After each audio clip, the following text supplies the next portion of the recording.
Assalamualaikum warahmatullahi wabarakatuh.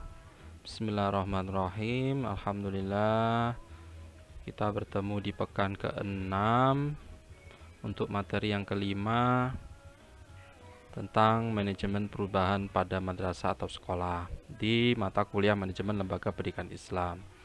Yang sebelumnya di pekan lalu kita membahas materi keempat, yaitu manajemen kesiswaan atau treasure study pada madrasah atau sekolah.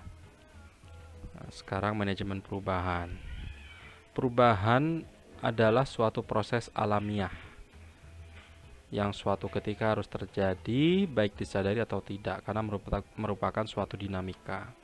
Jadi perubahan itu suatu kepastian ya, perubahan zaman, perubahan tuntutan. Nah, karena akibat perubahan itu ya, kita harus menyikapinya dengan ke arah yang bisa meningkatkan kualitas lembaga pendidikan tersebut, bisa meningkatkan lulusan atau output dari para siswanya, juga bisa meningkatkan pengkaderan pemimpin lembaga sekolah tersebut juga. Apalagi ya, jadi senior harus bisa menyiapkan, mengkader, mendidik junior, guru junior, calon kepala sekolah, calon manajer lembaga pendidikan yang nanti ke depan 10, 5, 10 bahkan puluhan tahun ke depan itu pasti berubah, karena itu tadi proses alamiah perubahan itu harus terjadi dan harus disikapi, disadari atau tidak, karena itulah dinamika. Nah, dan setiap perubahan hendaknya mengarah pada pembaharuan. Jadi bukan berubah lebih ke mundur, berubah tapi berubah pada kemerosotan, pengurangan, harus plus gitu. Harus pembaruan sesuai dengan zaman yang semakin juga menuntut pembaruan. Perubahan dapat ke positif dan negatif. Tadi jangan ke negatif, tapi positif perubahannya harus ke yang positif gitu. Karena salah mengambil kebijakan untuk mengarah ke pembaruan bisa menjadi negatif akhirnya. Tuh pengantarnya. Kemudian 3 tipe perubahan organisasi dalam sebuah lembaga pendidikan, baik lembaga apapun itu. Di sini kita membahas lembaga pendidikan. Perubahan yang terencana. Nah, makanya di dalam sebuah sekolah, dalam pemimpin yang visioner itu ada renstranya, rencana strategi. Renstra jangka panjang, jangka menengah, jangka pendek. Itu apa? Misalnya sekolah-sekolah 5 tahun, 4 sampai 5 tahun misalnya. Itu apa jangka panjang 4 tahunnya, apa jangka pendeknya, apa program 100 harinya misalnya gitu. Apa misalnya seperti bupati apa gitu. Sama saja pemimpin yang memimpin sebuah organ ada strukturnya di situ. Nah, di situ dia bisa melakukan eh, bisa melakukan dan dituntut harus melakukan sebuah rencana. Yang kedua, perubahan revolusioner spontan. Nah, ini mungkin jangka pendek ya, jadi harus segera diambil tindakan. Namanya perubahan revolusioner. Harus diambil, jika kalau tidak itu bisa jadi kesempatan tidak datang dua kali, atau bisa jadi akan menimbulkan mengacaukan rencana yang jangka menengah dan panjang misalnya gitu. Tuh. Nah, ini pasti terjadi, pasti ada keputusan perubahan revolusioner atau secara spontan, itu pasti suatu perjalanan sebuah kepemimpinan pasti akan mengalami itu. Kemudian perubahan evolusioner berangsur-angsur. Ada yang bertahap. Nah, ini cocoknya memang untuk jangka panjang gitu ya. Itu tiga tipe perubahan organisasi. Kemudian 5 karakteristik pemimpin dan perubahan. Jadi dalam perubahan itu yang berhak, yang mempunyai wewenang untuk merubah itu ya pemimpinnya kan, dalam sebuah lembaga pendidikan. Yang pertama, kepemimpinan yang kuat. Pemimpin itu harus kuat dalam segala hal. Kuat dalam jaringan, kuat dalam pengetahuan, kuat dalam meyakinkan, kemudian mengayomi, kemudian kuat eh, dalam berprinsip. Nah, tentunya berprinsip yang berdasar, tidak prinsip hawa nafsu, tidak prinsip kepentingan golongan, tidak prinsip apapun itu ya yang berkonotasi negatif. Yang kedua, memiliki ekspektasi yang tinggi pada siswa. Nah, ini kalau kita bicara lembaga pendidikan sekolah atau madrasah berarti siswa objeknya. Nah, ada ekspektasi yang tinggi dan ekspektasi itu muncul juga karena ada proses eh, ekspektasi tapi bukan ekspektasi yang tidak masuk akal. Misalnya nanti lulusan atau output dari lulusan sekolah ini menjadi dokter atau menjadi orang-orang yang calon pemimpin gitu ya. Tapi seleksinya itu juga ya harus berdasarkan SOP, standar operasional prosedur, bagaimana tipe-tipe kepemimpinan, bagaimana menjadi pemimpin yang baik itu saat penyeleksiannya itu ya juga ada aturannya. Jangan semua inginnya eh, semua diberi ekspektasi yang tinggi tetapi tidak sesuai dengan realita lapangan. Nah, tapi ekspektasi tinggi itu dibarengi dengan tindakan-tindakan, kebijakan-kebijakan yang diambil untuk mendukung itu. Yang ketiga, memberikan penguatan pada basic skills. Nah, jadi seorang pemimpin itu harus memiliki karakter yang paham tentang basic skills, apalagi 5-10 tahun ke depan basic skills apa yang akan dibutuhkan oleh masyarakat, oleh zaman gitu ya. Misalnya pinter IT, bisa punya sertifikat Microsoft Office. Nah, sekarang dulu zaman saya itu sudah bagus sekali. Sekarang tidak bisa hanya seperti itu.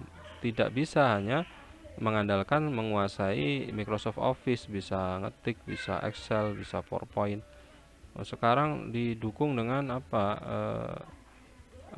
seni-seni, ada nilai eh, seni yang ditambahkan dari ketiga eh, office itu. Misalnya itu misalnya yang kantoran, belum lagi yang nanti yang seni misalnya. Harus ada skill dasarnya lah gitu. Tuh. Kemudian suasana yang terkontrol dan bisa diatur. Nah, ini karakteristik pemimpin ini harus bisa ini menguasai atau mengkontrol suasana. Jangan bawahannya jalan sendiri, kurang manajerial, kurang koordinasi, kurang organisasi. Nah, ini harus dibuat sistem atau persamaan persepsi supaya semua itu bisa diatur dan sesuai dengan ekspektasi pemimpinnya, visi pemimpinnya. Nah, kalau pemimpinnya tidak punya visi, Pak, gimana? Nah, ini ya jangan dipilih kalau kalau seperti itu kan. Tuh, nah apalagi sekarang kan ada tuntutan-tuntutan yang calon pemimpin itu ada perjanjian ya dengan para pendukungnya ya, ada kata integritas gitu. Jadi sekarang lebih dituntut demikian. Jadi semakin semakin ada kemajuan kan, ada perubahan berarti di situ untuk menuju ke pembaruan itu tadi. Jadi tidak hanya serta-merta pilih secara lisan nanti akan begini begini begini tapi langsung patah integritas. Bahkan nanti tidak untuk kemungkinan ke depan itu di depan notaris gitu ya atau di depan hukum. Jadi kalau menyalahi kalau tidak bisa itu akan kena langsung otomatis pasal seperti menikah itu kan ada perjanjian pranikah itu tidak menutup kemungkinan juga seperti itu perjanjian pra kepemimpinan gitu. Ya, itu kan semua untuk dalam rangka menuju ke pembaruan yang positif. Yang terakhir, karakteristik sering melakukan tes terhadap performa siswa. Ini harus sering melakukan evaluasi. Dia sudah sampai tahap mana, dia sudah ada perkembangan atau belum. baik di kognitifnya, di ranah kognitifnya, atau di skillnya misalnya gitu. Faktor penyebab dan penghambat perubahan. Nah, ini pilihan yang paling baik, namun paling sulit untuk dilaksanakan karena pilihan ini membutuhkan pemimpin yang memiliki sifat visioner, kepemimpinan yang transformasional. Nah, ini faktor penyebab dan penghambat perubahan itu yang pertama, pilihan yang paling baik. Jadi di sini maksudnya pemimpin itu harus visioner, benar-benar visioner. Dia harus mampu bisa melihat 10-15 tahun ke depan. Itu. Dia tidak boleh memilih pemimpin yang tidak ada renstra yang jelas, tidak visioner misalnya. Tuh, kemudian yang kedua, waktu perubahan. Waktu perubahan yang dilakukan saat ini disebut turn around, berputar. Organisasi harus mengalami perubahan jika tidak ingin penurunan kerja dan kemudian mengalami kematian. Jadi harus ada tuntutan waktu, itu tadi target, strategi, rencana target, rencana strategi itu 1 bulan ini nanti menghasilkan apa, 2 bulan menghasilkan apa, 1 tahun menghasilkan apa. Gitu. Tuh. Kemudian yang ketiga, waktu perubahan yang dilakukan oleh organisasi tersebut telah mengalami keberangkutan dan hampir mati atau bangkrut, namun masih ada harapan. Ini faktor penyebab dan penghambat perubahan ini, ya pilihan yang paling baik yaitu pemimpin yang transformasional. Kemudian yang kedua, yang apa namanya yang stagnan, dia harus mengalami perubahan. Dan yang terakhir, ya sudah mau mati gitu ya, baina yahya wa yamut, ya antara hidup dan mati tapi masih memiliki harapan. Nah, ini butuh pemimpin yang amat sangat visioner di atas rata-rata. Dia harus bisa menyelesaikan yang terjadi, permasalahan sudah ada di lembaga pendidikan tersebut. Tapi masih ada harapan gitu. Kalau mati itu biasanya ya sudah tidak ada apa-apa lagi ya. Sarprasnya sudah ambruk, misalnya siswa sudah 10 tahun yang lalu sudah tidak ada, ya berarti itu babat baru namanya. Buat baru itu sesuai dengan tuntutan zaman yang baru juga. Sekolah madrasah yang berubah unggul memiliki indikator nih. Ini harus diperhatikan ini. Jadi sekolah yang unggul itu pasti pertama memiliki indikator prestasi akademik dan non akademik, itu pasti. Jadi bukan berarti riak, bukan berarti ingin menunjukkan ini loh bagus-bagus, pintar-pintar, tapi ditandingkan gitu kan dengan prestasi non akademiknya misalnya. Dari sisi ekstranya misalnya gitu kan, atau cerdas cermat dari sisi kecerdasannya, kognitifnya, semuanya lah gitu. Unggul, memiliki prestasi dibanding di antara sekian lembaga pendidikan tersebut. Yang kedua, sarprasnya pasti lengkap. Sarprasnya lengkap, layanannya ramah. Kemudian sekarang tuntutannya berbasis IT, sudah online gitu ya. Jadi tidak ada lagi yang manual-manual, itu tidak ada. Pendaftaran siswa itu harus datang. Kalau tidak bisa diterima. Oh, sekarang udah ada zamannya lagi. Kalau masih saklek seperti itu, ya apalagi tidak ada pandemi seperti ini kan. Ya orang malas, banyak sekolah yang lebih unggul, yang lainnya ya daftar aja ya ke yang lainnya itu daripada resiko ya. Harus datang kumpul-kumpul gitu kan. Nanti kena COVID, tidak sumbut. Apapun itu semuanya. Kalau di perguruan tinggi itu kan, karena saya di perguruan tinggi dosen juga di lembaga pendidikan, tapi pendidikan tinggi itu semua sudah by online semua, pendaftaran mahasiswa, daftar ujian, daftar pembimbing dan semuanya itu tergantung pengelolanya. Jika pengelola bisa mengkader, bisa memberi tupoksi kepada bawahannya yang sudah disepakati, ada indikator yang jelas, tujuannya apa gitu ya. Nah, itu ya harus diikuti. Nanti ada jika di materi selanjutnya nanti ada bagaimana misalnya ada konflik di dalamnya itu bagaimana mengelolanya, bagaimana memanagenya itu nanti ada materi tersendiri. Kemudian sistem belajar yang baik, yang baik lebih dan waktu belajar yang lebih panjang. Nah, makanya sekarang yang lagi in itu kan sekolah terpadu, apalagi sekolah boarding school, full day school ya karena memiliki waktu yang lebih.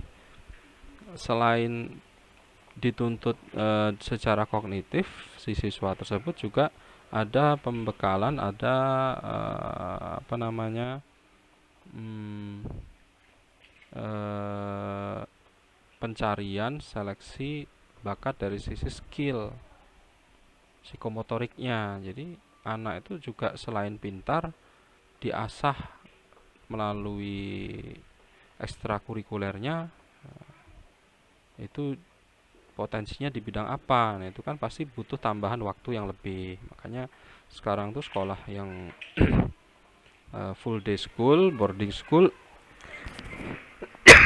lebih banyak diminati daripada sekolah biasa. Gitu kan.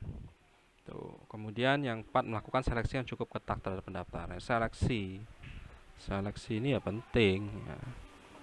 Karena ya sekolah unggul pasti banyak yang ingin masuk. Nah, ini dia menang apa ya? Menang di awal ya karena dan menjadi sekolah unggul juga pasti tidak mungkin ujuk-ujuk unggul gitu ya. Pasti tetap ada proses bagaimana menjadi unggul, bagaimana menjadi kepercayaan masyarakat. Nah, itu seharusnya ya bisa eh, apa namanya diterapkan oleh sekolah manapun lah gitu. Tuh, jadi tidak tidak lepas dari berbagai faktor, misalnya letak strategis lembaga pendidikan tersebut di perkotaan misalnya atau di pedesaan itu pasti berbeda. Ya pasti itu faktor yang menyebabkan itu bisa terjadi juga, tapi tidak itu kemudian menjadi pesimis atau dijadikan alasan itu tidak bisa berubah ke unggul gitu. Yang kelima, mendapatkan animo yang besar dari masyarakat itu karena semua sudah lengkap ya. Sarprasnya bagus, gurunya mempunyai kompeten semua ya kan, sesuai dengan keilmuannya masing-masing, ekstrakurikulernya lengkap. Nah, kalau di sekolah itu ukurannya kan akreditasi, akreditasi A kan unggul, pasti semua ada indikator untuk menuju unggul itu sekolah kan. Pasti sudah memenuhi ya animo masyarakat pasti besar di situ. Walaupun di pelosok lah sekalipun gitu ya. Biaya sekolah atau madrasah lebih tinggi dari sekolah madrasah sekitarnya. Nah, ini pasti sekolah unggul pasti terkenal mahal, tapi kok banyak yang berminat wali muridnya, wali siswanya untuk nyoba situ ya karena berbanding lurus dengan keuangan karena segala sesuatu itu butuh uang. Untuk meningkatkan mutu itu juga pakai modal, pakai uang, butuh proses yang harus apa namanya penggunaan anggaran. Tapi tentunya ya ada pos-pos yang jelas dan transparan untuk benar-benar itu sesuai dengan yang dibutuhkan gitu ya, tidak sia-sia gitu ya. Tuh. Oke, itu tadi pembahasan materi yang kelima tentang manajemen perubahan pada madrasah atau sekolah. Allah alam bisawab. Untuk rekan-rekan mahasiswa yang masih belum dipahami tentang materi ini, mari kita diskusi, tanyakan di kolom komentar di Google Classroom. Saya akhiri, wassalamualaikum warahmatullahi wabarakatuh.